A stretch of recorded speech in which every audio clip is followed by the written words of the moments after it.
todos muito bem-vindos a mais um episódio do podcast da Aero.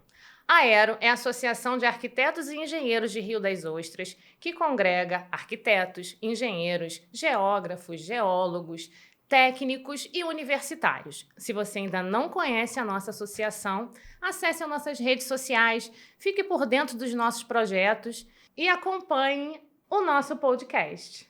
Estamos de volta com a terceira temporada do podcast da Aero. E para esse primeiro episódio da terceira temporada, temos convidados especiais. Hoje vamos bater um papo sobre carreiras e profissões da indústria de óleo e gás, dos segmentos de perfuração e produção. E os nossos convidados são convidados um tanto quanto especiais para mim. Só que antes de eu apresentar os nossos convidados, eu vou apresentar os nossos patrocinadores.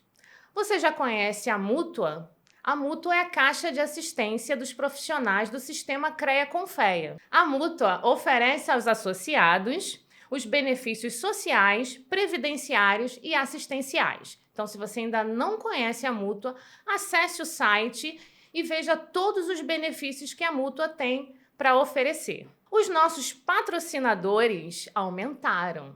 Então, hoje eu tenho o prazer de apresentar mais outros 4 patrocinadores do nosso podcast. A Criare Alphaville é a loja do grupo Vilari, de móveis planejados e possui 20 anos de experiência no mercado. A loja da Criare fica localizada na área comercial do condomínio Alphaville, Costa do Sol, e é referência na nossa região em excelência em atendimento e projetos de qualidade para móveis planejados. O nosso outro patrocinador é a MAG Fundações, com 30 anos de história e é referência na execução de fundações e geotecnia, que atuam no Rio, Espírito Santo, Minas Gerais e São Paulo. Também temos como patrocinador do podcast a Vilarejo Acabamentos, que é a maior rede de acabamentos do interior do estado. E, para encerrar, nossos patrocinadores tem a Navarro Engenharia, que atua na área de projeto estrutural, sondagem e estaqueamento de solo. Se você quer ser um patrocinador do nosso podcast, entre em contato com a Aero. O nosso Instagram é @aerordooficial. Acompanhe as nossas redes sociais que estamos ativos tanto no Instagram, LinkedIn, Facebook e aqui no YouTube e no Spotify. Agora vamos apresentar os nossos convidados. E o nosso primeiro convidado de hoje é o empresário Jorge Alexandre. Ele é coordenador de materiais de perfuração e meu marido. Seja bem-vindo ao nosso podcast. Muito obrigado, Aline. É um prazer estar aqui hoje com você e com vocês, né? Como a Aline acabou de me apresentar, Jorge Alexandre, empresário e coordenador de materiais de perfuração. Trabalho há 23 anos na indústria de óleo e gás. Sou formado em estradas pela Escola Técnica de Campos e já trabalho no ramo há 23 anos, onde comecei como homem de área, trabalhando para a Transocean, plataformista, radiooperador e coordenador de materiais. Saí da Transocean em 2004 e desde então venho trabalhando como coordenador de materiais de perfuração para inúmeras operadoras de petróleo, tanto no Brasil quanto no exterior. Pequeno resumo aí da carreira profissional para você. Bem, e o nosso segundo convidado, eu vou ter que me comportar para apresentá-lo, porque mamãe transborda de orgulho. De corujice. É um engenheiro de controle e automação e técnico em eletrônica. E meu filho, Matheus Marques. Obrigado, mãe. É estranho, né? Obrigado, Aline. Obrigado, Muito estranho, muito estranho. Então, gente, meu nome é Matheus Marques. Sou formado em técnica em eletrônica, engenheiro de controle e automação. E vim falar um pouco sobre minha breve carreira, que não são 23 anos, mas repassar um pouco do conhecimento até aqui adquirido e de que forma eu posso agregar um pouco nesse podcast.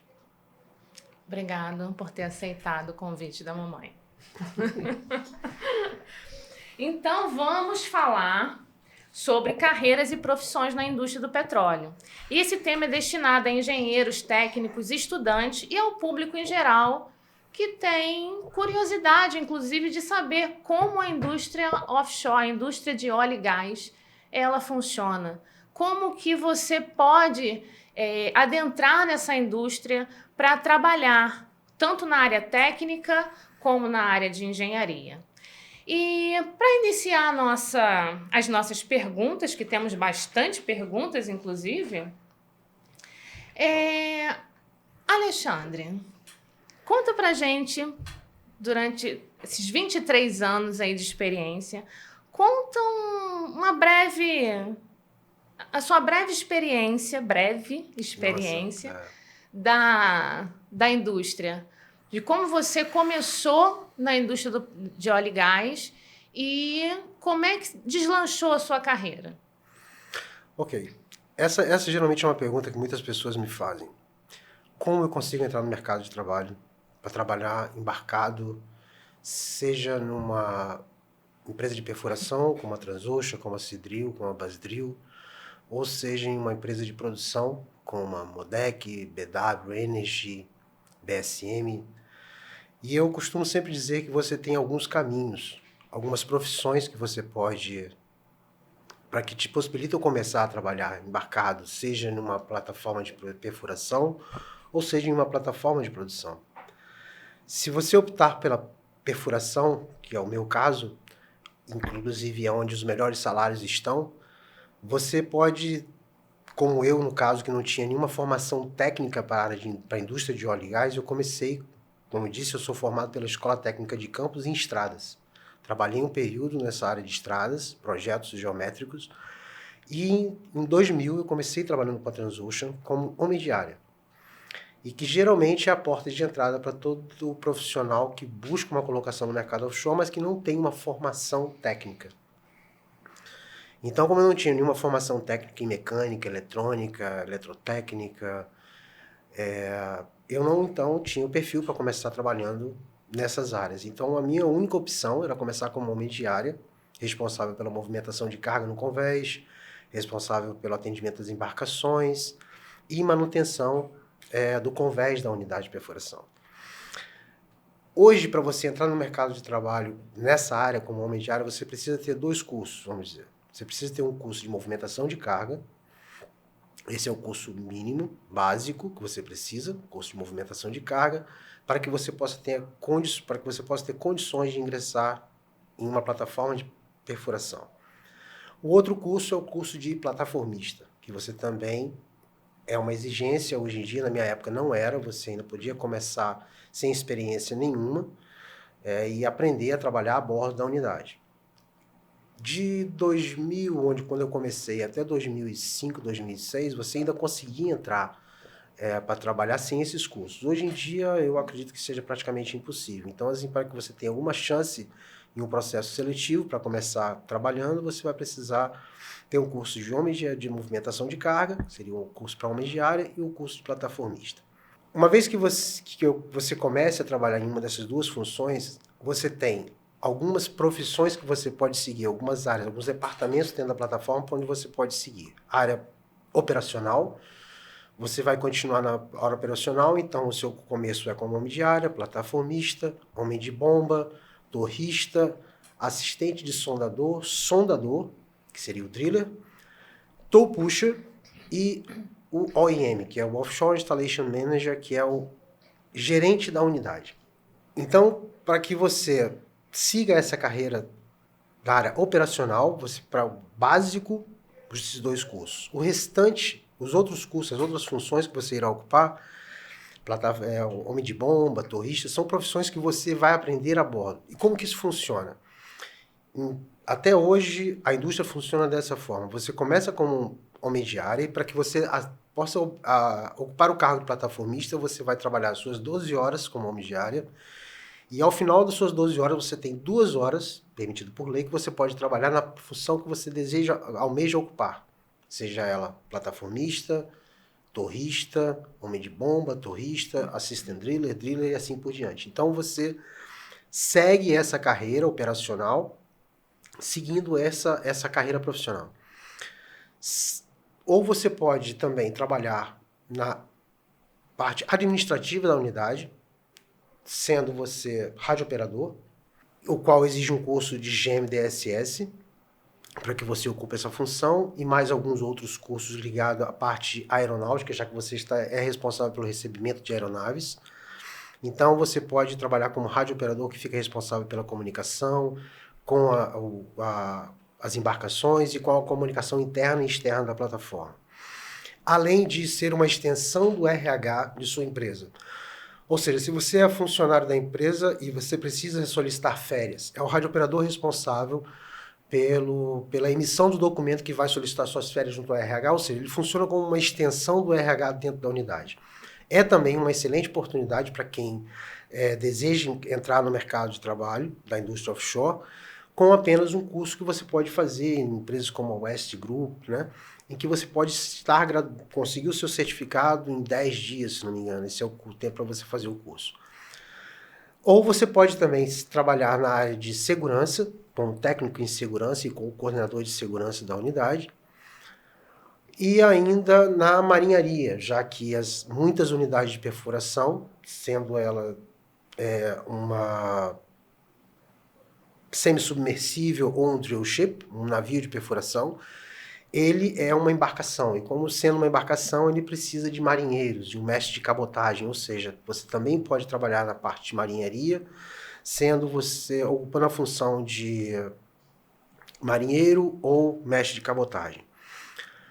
Então, essas são algumas das funções que você pode ocupar dentro de uma plataforma de perfuração. Aí você deu um panorama pra gente para entender aí as carreiras que existem dentro de uma plataforma de perfuração. Sim. E conta pra gente, você começou como homem de área. Homem de área. Trabalhava as minhas 12 horas e depois meu interesse era ser plataformista. Então eu comecei a treinar na plataforma para aprender a profissão de plataformista.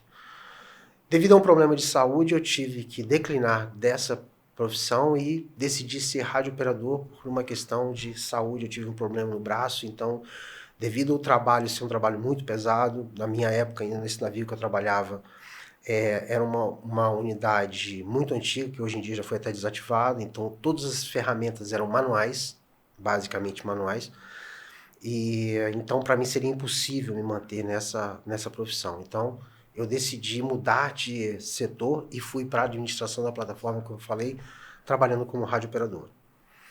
E em seguida, depois de alguns anos trabalhando na sala de rádio, foi quando surgiu a primeira oportunidade para que eu começasse a treinar como storekeeper, para ocupar a função de storekeeper, ou seja, de almoxarife. Um dado interessante também é que as empresas de perfuração, como a Transocean e algumas outras, elas têm alguns programas que são voltados para profissionais da área técnica. Eu acho muito interessante esses programas, são chamados programa ART, A-R-T, que é uma sigla em inglês, na verdade, que é Accelerate Rig Training. Ou seja, você é um técnico em automação, como o Matheus, ou um técnico em eletrônica, como o Matheus, e você deseja trabalhar no departamento de manutenção. E a sua formação é técnico em eletrônica. Então, você vai a ser admitido no programa ART, você vai passar por vários departamentos da plataforma para que você entenda toda a complexidade da plataforma, já que você não tem experiência nenhuma em plataforma, para que depois que você passe por esses setores, marinharia, movimentação de carga, perfuração, você possa então passar a trabalhar no seu departamento, que é onde você vai desenvolver o seu programa, vamos dizer assim. Esse programa te dá um prazo, onde você é constantemente avaliado em todas as funções que você ocupou. Ou seja, você vai geralmente 3 embarques em cada função. Primeiro embarque, 3 embarques como plataformista, 3 embarques como homem de área e assim sucessivamente. Até que você alcance, até que você trabalhe em todos os departamentos e você possa finalmente ingressar no departamento que você vai ocupar, que seria o departamento de eletrônica, se fosse o caso de departamento de manutenção, atuando como eletrônico da unidade, que fica responsável pela manutenção dos equipamentos eletrônicos, dá um suporte também caso algum usuário precise de tenha problemas com acesso aos seus computadores, etc. Então, basicamente seria isso. E trabalhando como CLT, né? Sim, trabalhando como CLT, exatamente. Esse é um outro dado interessante. Geralmente, a maioria dos profissionais que trabalham nessa área, eles têm duas opções. Ele pode trabalhar como CLT, mas ele pode também trabalhar como pessoa jurídica. Depois de um certo tempo, que é o meu caso hoje em dia, em 2010, né? 2010, eu tive a primeira proposta de trabalhar como consultor. 2009. 2009, olha que beleza. 2009, tive a primeira oportunidade para trabalhar como consultor através de um contrato de pessoa jurídica. Então, foi quando eu abri minha empresa e comecei a trabalhar, ainda na minha função como coordenador de logística de perfuração, através de minha empresa. Foi o primeiro contrato que eu tive, através de pessoa jurídica, trabalhando para um contrato de perfuração da Devon, que na época era a proprietária da plataforma Polvo Alfa, que hoje pertence à PetroRio. Então, essa foi a primeira oportunidade. E de lá para cá, eu venho trabalhando mais como pessoa jurídica do que como CLT. Hoje em dia, eu trabalho como pessoa jurídica, eu estou trabalhando para um projeto de perfuração da Ecopetrol, na Colômbia, e onde eu vou, dentro de alguns dias, viajar para a Colômbia, onde eu devo passar de 5 a 6 meses trabalhando nesse projeto de perfuração na Colômbia, como coordenador de materiais de perfuração desse projeto, como pessoa jurídica. Sim. Então, a gente vê que a necessidade da indústria de óleo e gás é justamente essa. Quando você está inserido na indústria, independente se for como CLT, você começa a ver as demandas do mercado. Não é isso? E aí você recebe propostas dentro da sua realidade ali, dentro da sua carreira, da sua expertise. E você pode tanto, dependendo como você falou, se for uma empresa brasileira, vai te contratar como CLT. Exato. No entanto, há inclusive empresas brasileiras que te contratam também como pessoa jurídica. Depende muito do contrato, na verdade, do projeto em si. Né? Há projetos em que é mais interessante para a empresa contratante que você seja contratado como pessoa jurídica. Em alguns casos, não. Em alguns casos, elas preferem que seja CLT. Mas isso está se tornando cada vez mais incomum, eu diria. Sim. É mais comum a CLT, a carteira pessoa jurídica. Então, já contou um pouco da sua história. Vamos passar agora para quem está iniciando. E é bem legal, é interessante, inclusive, para os jovens hoje que estão iniciando na carreira. Né? O Matheus falou um pouco sobre a carreira dele, como ele começou. Como ele começou na escola técnica, mas aí eu vou passar a palavra para ele. Matheus, conta um pouquinho da sua história. Claro, com certeza. Então, eu me formei como técnico em eletrônica no IFE. E inicialmente, eu fiquei na área de eletrônica e de calibração de instrumentos em si. Posteriormente, passei para a parte de escritório, mais cuidando de manutenção, a parte de gestão mesmo. E dentro dessa gestão, no caso foi uma transição, eu ainda era ali jovem aprendiz, estagiário, então é toda uma transição de crescimento mesmo. Enquanto você está se formando, você está aprimorando os seus conhecimentos. E futuramente, ao término da minha formação de engenharia, eu atuei como técnico de manutenção, atuei como técnico de manutenção em geradores, atuei como técnico de manutenção instrumentista, no caso. E aí, até um gancho para dar uma dica nesse sentido, né? Quando eu estava me formando como engenheiro, eu pensava que o próximo passo era um trainee de engenharia. O próximo passo, seguindo o know-how de engenharia para quem não tem técnico, é realmente buscar, fazer entrevista como trainee de engenharia. Só que também tem o passo em que grande parte da minha turma aí, dos engenheiros formados com técnico em si, conseguem emprego de técnico e conseguem evoluir no seu emprego, demonstrando habilidades, assim como as habilidades técnicas, as habilidades de engenharia demonstram um diferencial e o destaque é importante. Você conseguir solucionar problemas além do comum, você utilizar o que você está aprendendo ali para resolver problemas que às vezes as pessoas nem identificaram ainda, entendeu? Então, Aí, a partir dali, eu consegui uma oportunidade em uma empresa diferente, porém dentro do mesmo ambiente de trabalho, como engenheiro de automação. Desde então, eu estou atuando como engenheiro de automação, automação e instrumentação, a maior parte no escopo é instrumentação, relacionada à confiabilidade dos ativos dentro do terminal de Cabiúnas. Então, você trabalha na indústria de óleo e gás, mas não embarca, né? Exatamente. Eu nunca embarquei, sempre atuei diretamente, seja como jovem aprendiz, que era na área operacional, seja como estagiário no escritório, ou seja como instrumentista ou como engenheiro de automação, eu eficientemente sempre trabalhei correlacionado com óleo e gás. Eu acho que a nossa região em si ela é muito atrelada ao óleo e gás. São raras exceções que conseguem fugir e são realmente as pessoas que querem, efetivamente. E as oportunidades que surgem, em sua maior parte, são relacionadas ao óleo e gás. Então, toda a minha trajetória foi relacionada ao óleo e gás, seja na área de manutenção de ativos de perfuração, seja na área de gestão de manutenção de perfuração, ou seja na área, eficientemente, da parte de processamento de gás e condensado, que é onde eu estou atualmente. Agora, ele está falando da trajetória, já é uma trajetória profissional. Mas tem a trajetória acadêmica, que isso é muito importante. Na verdade, é o que te faz crescer como profissional.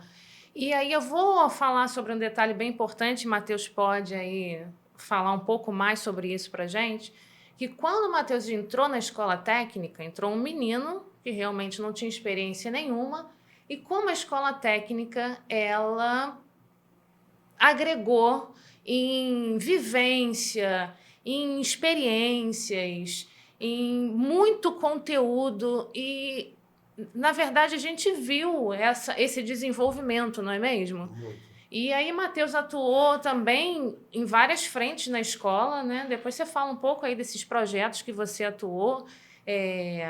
Fala pra gente dos projetos. Claro. Eu vou falar, mas eu sei que eu vou pular alguma coisa. Antes que o Matheus começar a falar, eu queria falar uma coisa assim. Realmente, a escola técnica é a escola. Eu me formei na escola técnica, então eu sou suspeito para falar. O Matheus se formou na escola técnica e inúmeros amigos se formaram na escola técnica. E eu posso afirmar que definitivamente seja ela de Campos, a de Macaé, qualquer escola técnica, Cefet, é hoje a escola que forma os melhores profissionais. E os profissionais que são procurados pelas empresas que atuam no mercado de óleo e gás como em outros mercados. E sem dúvida, se você hoje tem dúvida ou tem interesse em entrar no petróleo, no setor de óleo e gás e busca uma formação, olhe para a escola técnica, olhe para o Cefet. É a melhor oportunidade. Eu acredito que o Matheus vai confirmar isso. Todas as pessoas que eu conheço que entraram na escola técnica e conseguiram se formar estão hoje empregados.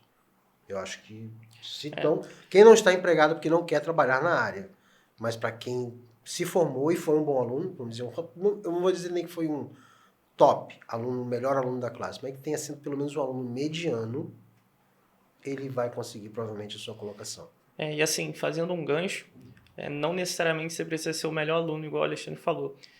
Eu convivi com muitos amigos em que o cara era um cara mediano para bom, ou um cara bom para ótimo, que seja, mas você nota que um dos diferenciais das pessoas é o modo com que ela consegue desenrolar algum assunto, como ela consegue conversar. A relação interpessoal ela é muito deixada de lado na área tanto técnica quanto de engenharia, e com certeza, se não for o maior diferencial, é um dos maiores diferenciais junto com o seu conhecimento técnico. Então, assim, muitas das vezes não é saber resolver o problema, é saber conversar, alinhar os pontos, verificar as pessoas que têm informação e como que você vai resolver esse problema.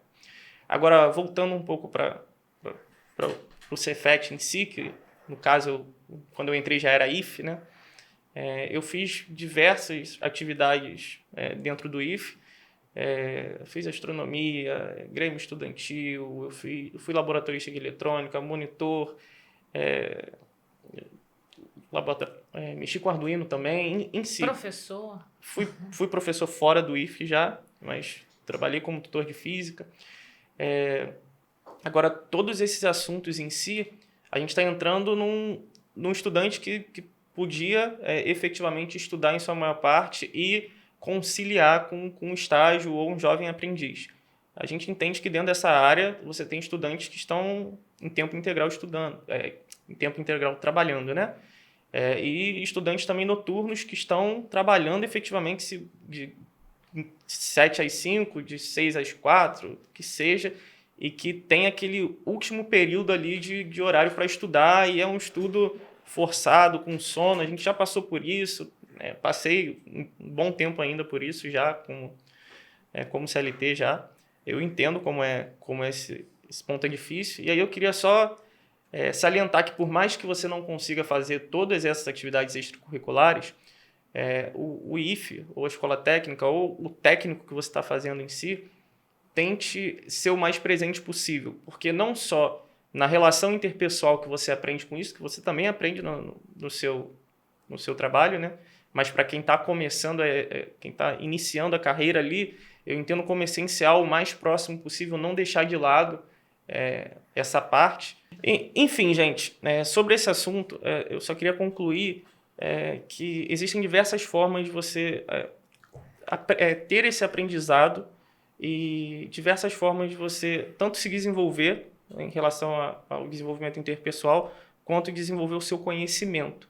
Porque, efetivamente, você precisa dos dois iguais, talvez um pouco a mais que o outro, mas você precisa dos dois de forma iguais, porque tá cheio de gente para apertar botão, e tá cheio de gente com conhecimento e que passa informação pela metade ou não quer passar informação. Então, até para os próximos, não sejam nenhum dos dois casos, entendeu? Estudem, se desenvolvam e seja paciente com os próximos, até os novatos que estão entrando.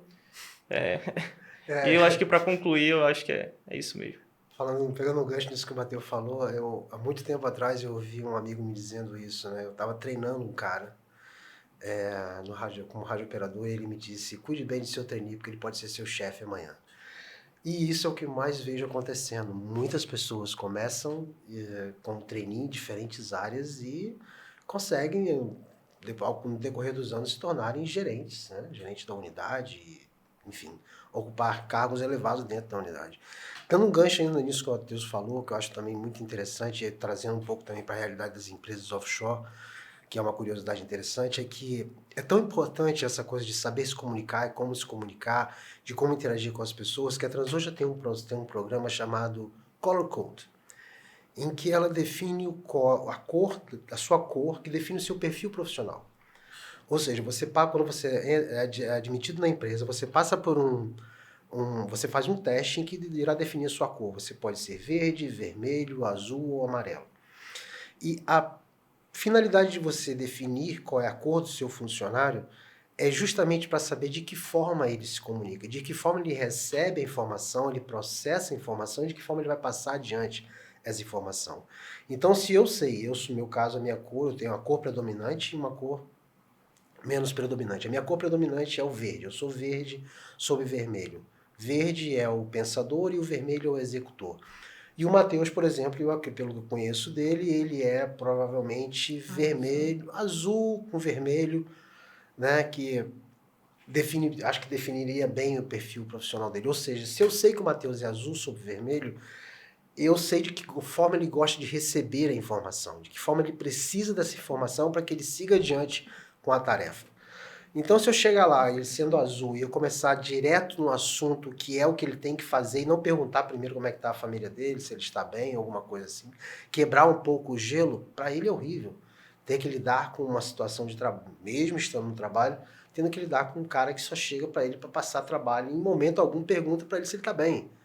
Isso para mim, que sou verde, não tem importância nenhuma, mas para ele é muito importante. Então, a empresa visa, inteligentemente, descobrir o quê? É muito importante que os seus funcionários saibam como se comunicar. Então, o que eles fazem? Todo funcionário tem no seu capacete suas cores. Seja ela verde sobre vermelho, vermelho sobre amarelo, são inúmeras as combinações. Então, esse funcionário provavelmente vai se comunicar de forma mais assertiva com aquela pessoa que é vermelho, que é o executor, que ele quer, é importante para ele executar a tarefa. Se a mãe dele morreu ou não, se a família dele está bem ou não, para ele é o que menos importa. Importante é a tarefa, entregar essa tarefa no momento em que foi designado, no momento certo para isso. Isso é muito interessante também. Desenvolver essas habilidades sociocomportamentais, elas são essenciais para a vida. Sim. Né? E eu sempre falo isso em todo treinamento que eu dou para os jovens. Normalmente eu falo assim, a gente vai falar sobre esse assunto, mas olha como é importante antes a gente aprender a se comunicar. Porque... Só aproveitando para fazer um gancho justamente nesse assunto, provavelmente tendo engenheiros olhando isso, ou possíveis futuros engenheiros, uma dessas questões é justamente o que a gente está falando aqui, a de gestão. Então, nosso time atualmente, o time que eu trabalho, tem técnicos que a gente trabalha em conjunto e que a gente está rotineiramente conversando e a gente tem que repassar demandas para ele, a gente tem que alinhar as demandas. Então, tem uns que preferem receber a demanda direto, eles são mais ativos, eles são mais presentes. Tem outros que, como o Alexandre falou, a gente tem que conversar, tem que alinhar os pontos. Eles precisam entender mais o contexto. Então, até como que você vai abordar, desde o começo ali, você vai abordar como a demanda que a pessoa prefere receber, ainda tem esses assuntos. Você percebe claramente que a pessoa é mais propícia a tal demanda do que a demanda X do que a demanda Y. Então, você passa de uma forma... Eu tenho uma demanda assim, então eu vou passar para essa pessoa porque essa pessoa é melhor naquele assunto, ela faz aquela forma de um modo mais... Você mantém a pessoa também fazendo algo em que ela quer efetivamente fazer e não necessariamente você está forçando aquilo a fazer. Só resumindo, nós precisamos de uma postura de gestão como engenheiros também. E como técnicos, a gente precisa, vamos dizer assim... Desenvolver as habilidades de modo a não deixar a nossa relação interpessoal de lado, porque ela também vai ser importante de diversas formas. Isso aí. Ainda fazendo um gancho interessante, isso que o Matheus falou. Eu me lembro que quando eu trabalhava na Transocean, então, como eu disse, né, todo mundo anda com o seu capacete lá, com as suas cores, né? E o que eu observei ao longo dos anos é que determinadas funções, o cara tem sempre a mesma cor. Eu nunca encontrei um plataformista azul. Muito difícil. Um plataformista amarelo, a maioria deles são vermelho sobre verde. A maioria esmagadora. Já os técnicos em segurança, por exemplo, que são sociáveis, que são aquelas pessoas que gostam de falar, o amarelo... apenas para alinhar, para quem está ouvindo, e assim para mim também, disserta brevemente sobre as cores, porque vocês já falaram bastante, a gente não tem essa correlação, né? Pelo menos o básico. O básico é assim, vamos dizer, as 4 cores, né? Verde, pensador. Vermelho, executor. O amarelo, o sociável. E o azul é aquele cara meticuloso. Analítico. O cara analítico. O analítico. Entendi. É o meticuloso. Se você chegar para ele passar uma tarefa, cara, só conserta isso daqui. Espera aí, qual é o problema? Eu vou consertar. Vê isso aqui para mim. Ele precisa de informação. Precisão. O cara que vai ser muito paciente. Se você, como você diz, eu preciso de uma tarefa, o cara resolva rápido, chama o vermelho. É o executor. Esse cara que precisa... Então, se eu botar um azul aqui nessa tarefa, ele vai levar 3 horas e o vermelho vai levar 1. Esse é um tipo de problema que você, como gestor, tem que ter noção. Você tem 2 caras, o analítico e o cara objetivo. Dependendo da situação, o cara analítico pode ser melhor do que o objetivo e vice-versa. Se você precisa passar um conteúdo que um cara tem que estudar, desenvolver, montar uma planilha, um trabalho em que ele precise, você precise levantar informações confiáveis, você precisa passar aquilo para o cara analítico para ele pegar todos os pontos e não deixar nada de fora. Mas você precisa passar aquilo com um prazo, porque claramente ele vai demorar mais do que o outro. Então, se você passa para um cara objetivo, é aquela urgência. Olha, eu estou com urgência, a gente precisa alinhar os pontos e a gente vai seguir dessa forma. O cara vai alinhar os pontos e vai seguir.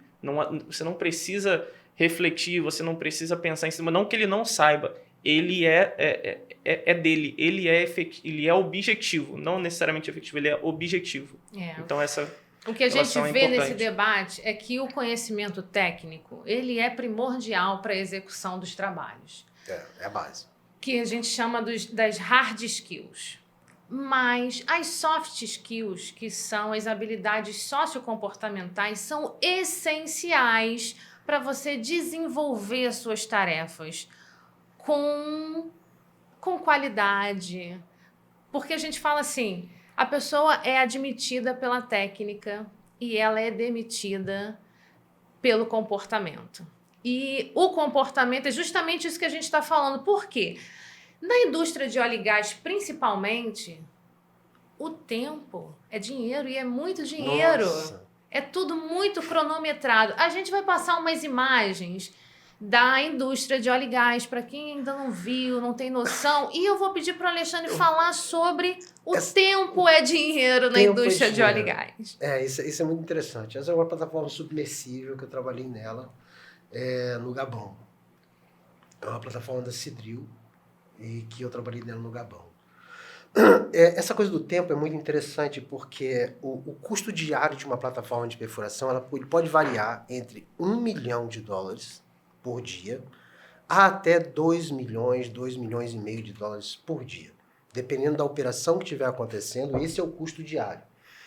Eu me lembro de uma situação em que eu cheguei para o Company Man, que era o fiscal da plataforma, o responsável pela operação, que era da Shell. Eu estava começando a minha carreira.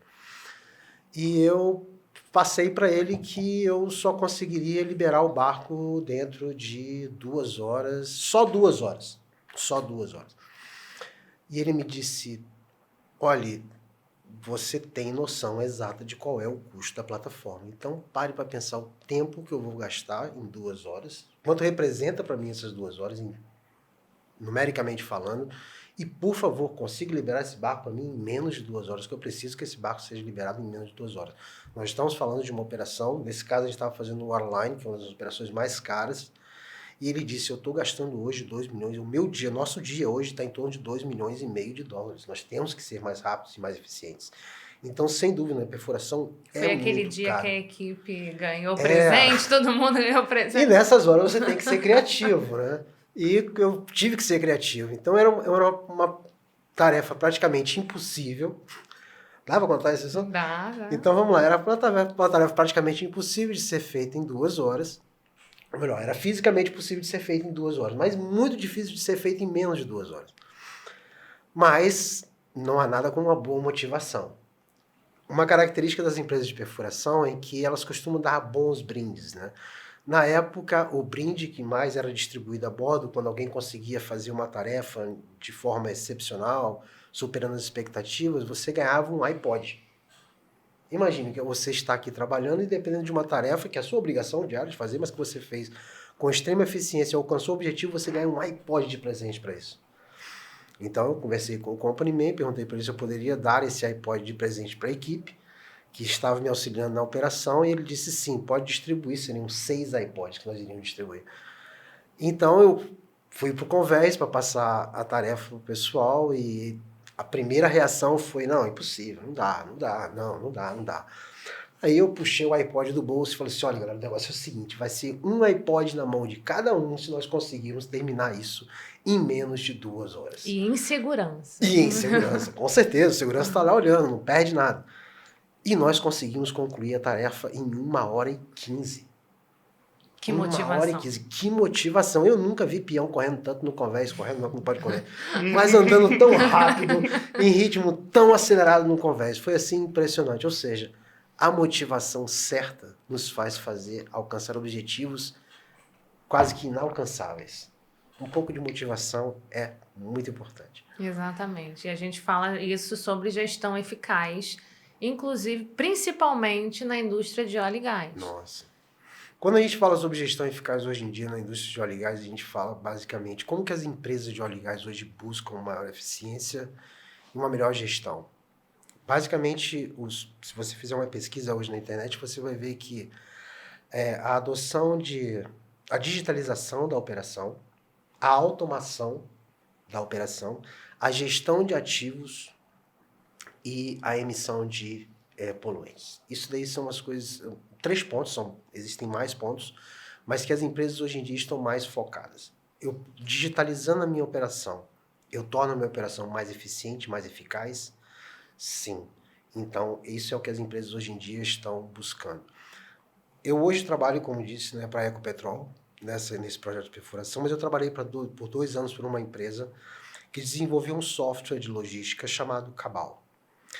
É um software que vem sendo utilizado por várias empresas, inclusive a Ecopetrol acabou de assinar um contrato com a Cabal e vai utilizar o sistema a partir de agora, e que é o sistema de gestão logística de projetos de perfuração em produção mais difundido hoje no mundo. A empresa vem crescendo de uma forma muito rápida, porque o sistema é realmente muito bom. A empresa, ela lhe oferece, ela lhe indica aonde e de que forma você vai conseguir alcançar uma economia de milhões. Por exemplo, para um projeto de perfuração com 2 poços, com tempo estimado de 6, 7, 8 meses, com um custo de algo em torno de 90, 70 milhões, ela te oferece, através da utilização do sistema, uma economia de aproximadamente 4 milhões de dólares. E o custo desse sistema é de aproximadamente 90 mil dólares. É o custo do sistema. E a economia que esse sistema pode gerar para a empresa, para o projeto, para esses 2 projetos, 2 poços, unicamente 2 poços, pode chegar até 4 milhões de dólares. E ela te diz exatamente onde que esse dinheiro pode ser economizado. Seja no afretamento das embarcações, seja no combustível que é utilizado, seja no aluguel de equipamentos, onde você paga um preço assim, altíssimo pela locação de equipamentos de empresas como Schlumberger, como Baker, Franks, né, que prestam serviço para plataformas, para unidades de perfuração, em que o custo de uma ferramenta pode chegar a 15 mil dólares por dia de uma só ferramenta. Ou seja, a empresa lhe promete e lhe garante, e com isso é comprovado, de que você pode gerar um custo, um cost savings, né, como é dito, de até 4 milhões de dólares. Então, só para o pessoal entender, toda essa gestão que antes era feita no Excel, Sim. várias planilhas, Sim. hoje é feita através de sistemas, exatamente. E só para fazer um adendo, isso requer um aprimoramento da pessoa, do conhecimento de quem está trabalhando, do técnico, ou do cara de logística, ou do almoxarife ali. Então, além do seu conhecimento técnico em si, que ele também evolui, assim como o Alexandre falou que antigamente o plataformista trabalhava com máquinas muito manuais, apesar de ser um trabalho manual, de certa forma você tem máquinas ali que já não são mais tão manuais assim, são máquinas automatizadas que você requer algum conhecimento, seja da menor ponta até a maior ponta. Então, assim, o desenvolvimento das ferramentas acaba fazendo com que tenha obrigatoriamente as pessoas, os técnicos, tenham que ter um desenvolvimento, um conhecimento específico daqueles instrumentos ou daquele equipamento que antigamente tinha uma tecnologia e depois de 20 anos agora a gente está com uma tecnologia totalmente nova em que requer um conhecimento avançado. Assim como você também precisa de conhecimento desses softwares, que antigamente era você conhecendo o Excel para montar uma planilha era o suficiente. Hoje em dia você precisa entender como multiplataformas se comunicam, como uma ERP, né, que é um software de gestão. Então você tem que ter esses conhecimentos, e esses conhecimentos não necessariamente você precisa, eu vou entrar, eu preciso desse conhecimento. Não, tem muitos que são eliminatórios, mas necessariamente você entrando na parte de baixo ali, ou como assistente de manutenção, ou como plataformista, você tendo aquele tempo hábil para você aprender algo que você verifica que tem uma possibilidade de avanço na sua carreira, aprenda, procure saber como é que você... eles estão utilizando, por exemplo, uma das plataformas que a gente mais utiliza lá é o SAP. Então, o cara ali sabe de SAP, ele mexe muito. Pergunta pro cara ali que trabalha ali perto se pode te mostrar alguma coisa. Vai, tenta aprender alguma coisa a mais. Verdade. É eficiente. Sem dúvida, o SAP é realmente um programa assim, que eu super recomendo para quem não conhece, tente conhecer. Porque quase todas as empresas utilizam SAP hoje em dia. É muito difundido e vai fazer realmente uma grande diferença entre ser contratado ou não, se você sabe utilizar o SAP. Isso é realmente necessário. É como eu costumo dizer, quando eu comecei a trabalhar, falar inglês era um diferencial. Hoje em dia, falar inglês, se você pretende realmente evoluir na sua carreira profissional, é conceito básico. Se você não fala inglês, dificilmente você vai conseguir galgar cargos mais altos. Você pode trabalhar, por exemplo, em uma empresa nacional como a Petrobras como homem de área, ou como torrista, vamos dizer, como torrista, em uma plataforma de perfuração da Petrobras, e que o seu salário pode chegar a R$5.000, R$6.000 como torrista. Mas se você trabalhar na mesma função em uma empresa como a Cidril, como a Transocean, eu acredito que o salário de um torrista hoje não esteja menos de $12.000. R$12.000. Eu acredito que deve ser em torno disso daí, porque é necessário que ele fale inglês ou que ele tenha noções de inglês, porque ele vai lidar com... Fazendo um adendo a isso, eu tenho amigos instrumentistas ótimos que eles só não recebem o triplo por falta de inglês. A pessoa não sabe que ela tem um conhecimento ali enorme e por falta de inglês é o que impede ela de evoluir para qualquer outro lugar ali. Então, bem, assim... Vocês já se ligaram que vai iniciar a sua carreira ou vai mudar de carreira, essas dicas aí são essenciais, inclusive para a área de petróleo e gás, principalmente aqui na nossa região.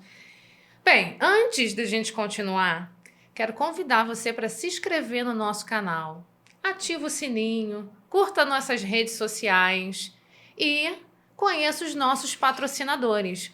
O patrocinador principal do podcast da Aero é a Mútua, que é a Caixa de Assistência dos profissionais do sistema CREA-CONFEA. Se você ainda não conhece a Mútua, acesse o site da Mútua e conheça todos os benefícios que a Mútua tem para te oferecer.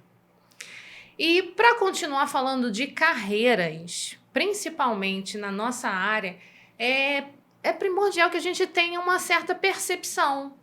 Por quê? Eu vou dar um exemplo meu. Quando eu vim para morar em Macaé, eu estudava turismo e eventos na faculdade.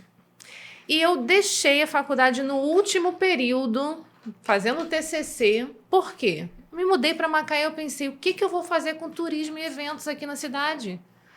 E eu vendo que a região respirava petróleo.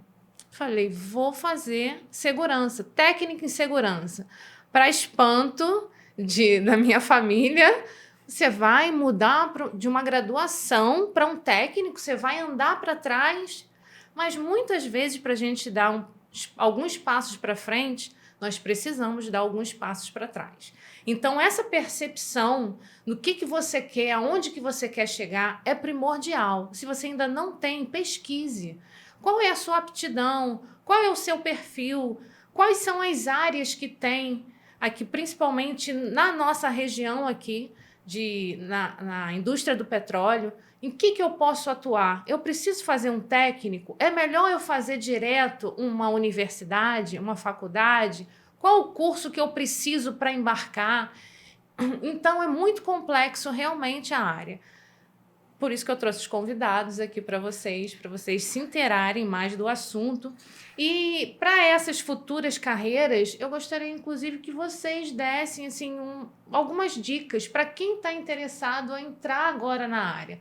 Por exemplo, é um estudante, ele se formou ensino médio, ou ele vai entrar numa faculdade de engenharia, e como que ele vai entrar na indústria do petróleo? Como que ele pode... Qual é o tipo de curso que ele vai fazer, além do inglês primordial? Qual o tipo de curso que ele pode fazer para atuar nessas áreas? Olha, colocar um exemplo de alguém que começou num curso ou de engenharia ou de programação em si e queira ingressar... Engenharia, programação e etc. E queira ingressar na sua área em específico. Eu entendo que a área que ele quer de começo é muito difícil, mas você tem a opção de já iniciar em algo que seja de óleo e gás em si, né? E você ir evoluindo dentro da empresa com o objetivo de ir mais especificamente para a área que você quer. Por quê? Porque dentro da empresa é muito mais fácil uma transferência interna do que efetivamente você está buscando e você está eficientemente fora, você está numa área que você não quer e você está fazendo alguma graduação e pensando, quando eu terminar a graduação eu vou conseguir. O pensamento acaba não sendo o ideal. O ideal é você estar na área, mesmo que não esteja tão próximo assim, mas que você está na área de óleo e gás e você continua tentando chegar cada vez mais perto da sua área ali.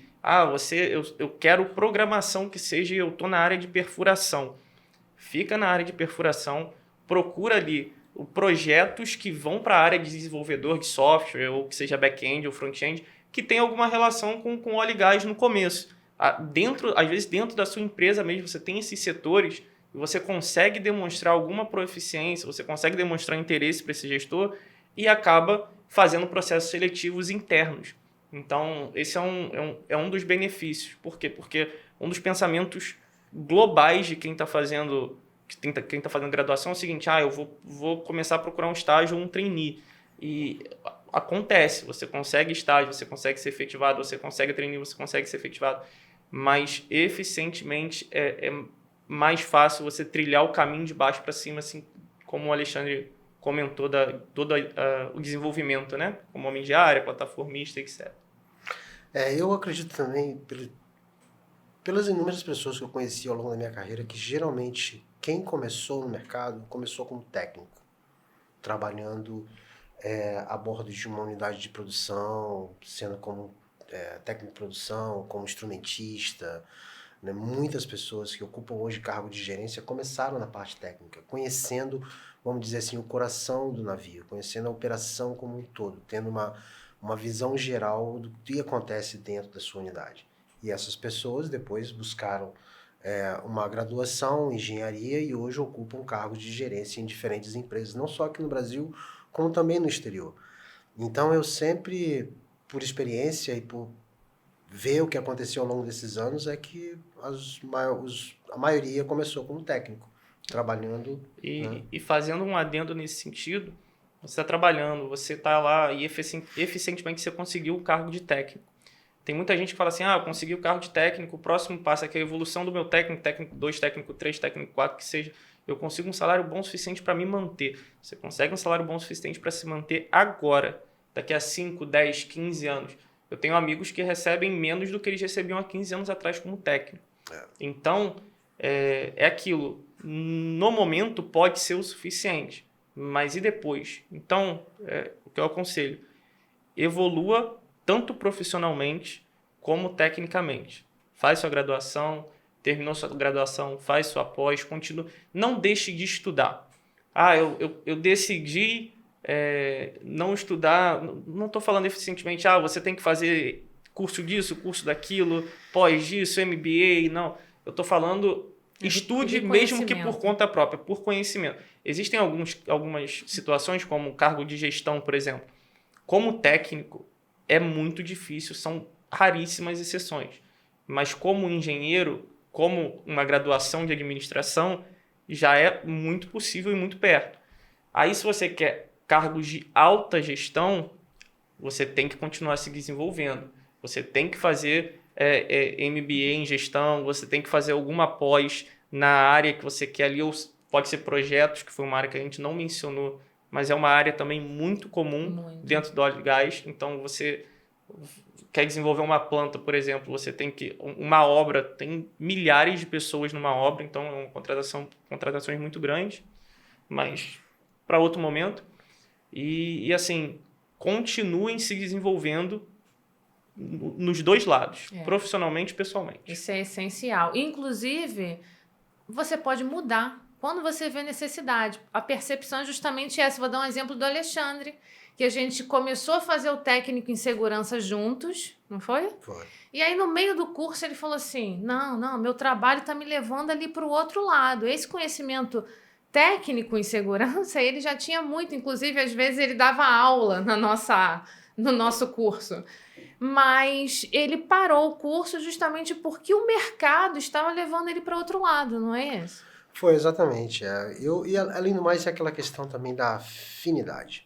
Eu acho que isso também é muito importante, que no desenvolver da sua carreira você perceba no que você é bom, aquilo que você gosta de fazer. Porque, por exemplo, eu gosto do que eu faço. O meu trabalho ele é extremamente estressante, eu trabalho inúmeras vezes, muitas horas por dia, 24 horas, já trabalhei até 26 horas, meu recorde são 28 horas.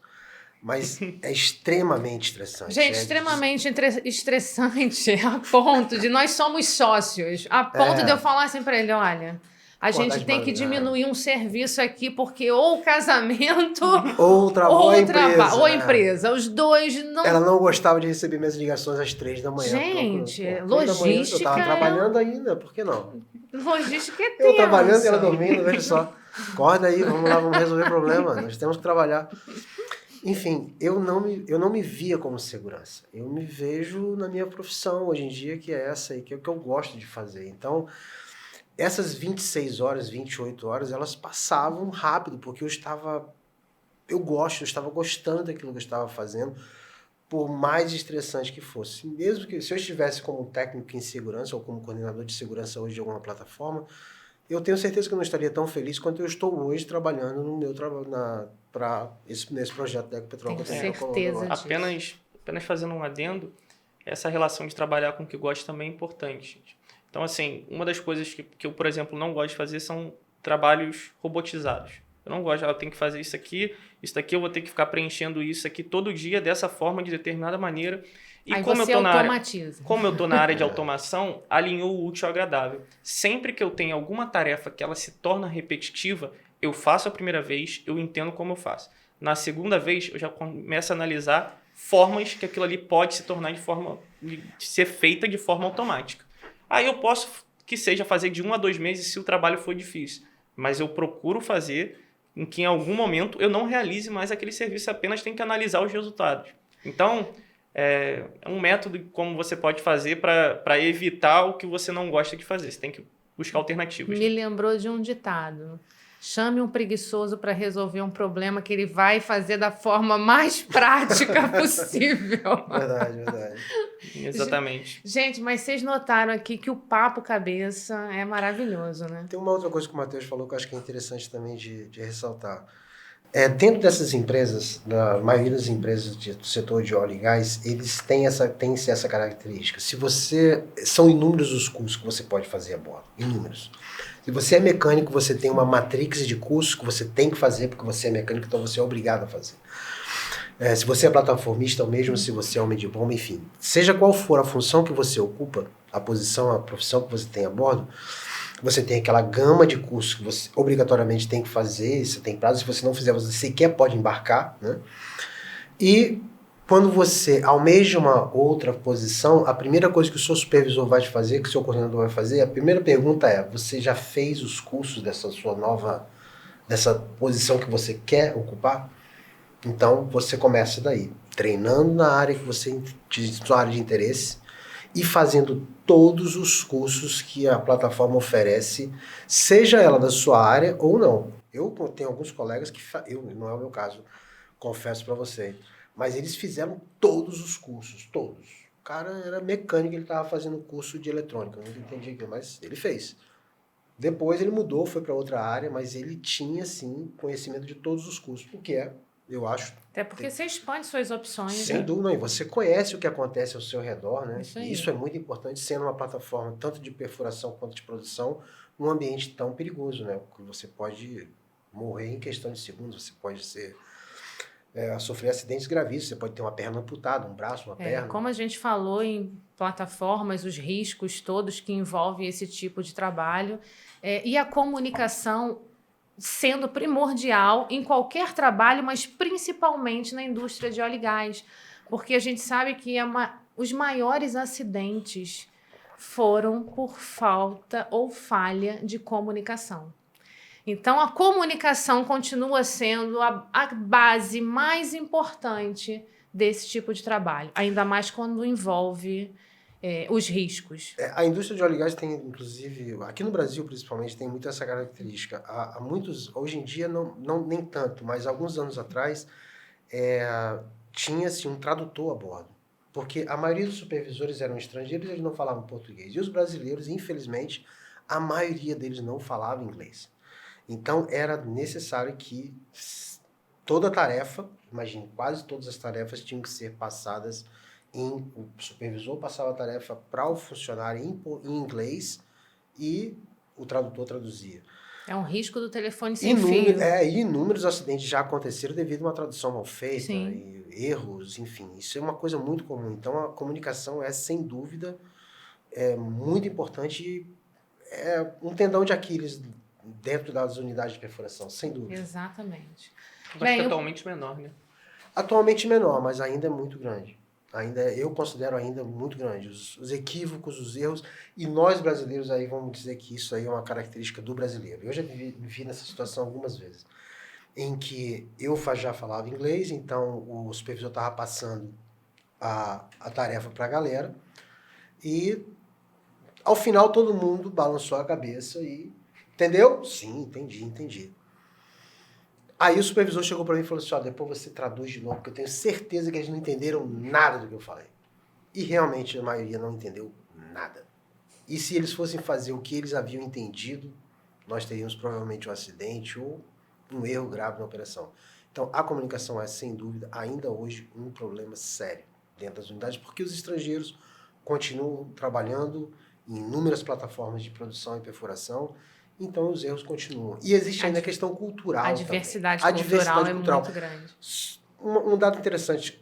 Eu trabalhei numa plataforma de produção, que é onde tem uma maior diversidade de nacionalidades, em que nós tínhamos 36 nacionalidades diferentes. Imagine, é uma verdadeira torre de Babel. Imagine que é você conviver com 36 pessoas de nacionalidades diferentes. É muito difícil você conseguir conciliar. Para você ter uma ideia, banho era assunto de... Pauta de DDS. Pauta de DDS. Você tem que tomar banho. Imagine, eles se sentiam muito ofendidos e é até muito difícil para o segurança tratar desse assunto, né? Falar com o cara, você precisa tomar banho. Enfim, a convivência é muito difícil, porque você convive com o cara no mesmo camarote. Então você dorme 12 horas, você e seu colega que está no turno, e os dois colegas que estão de fora do turno, estão descansando. Então, quando o cara sai do camarote, que você vai entrar, tá aquela murrinha, né? Vamos falar assim, e são inúmeros os problemas que acontecem. O cara não quero conviver com esse cara não toma banho. Enfim, são muitas diferenças, né? Muitas. Então, a gente falou de carreiras, falamos da área em si do óleo e gás, falamos da diversidade cultural, mas Matheus em casa falou algo para mim muito interessante. Antes da gente concluir o assunto, eu vou pedir para ele falar sobre isso. A gente sabe que a indústria de óleo e gás é um mundo assim, bem masculino. Só que você veio com uma informação bem legal para as mulheres. Qual foi? Fala para mim. Sim.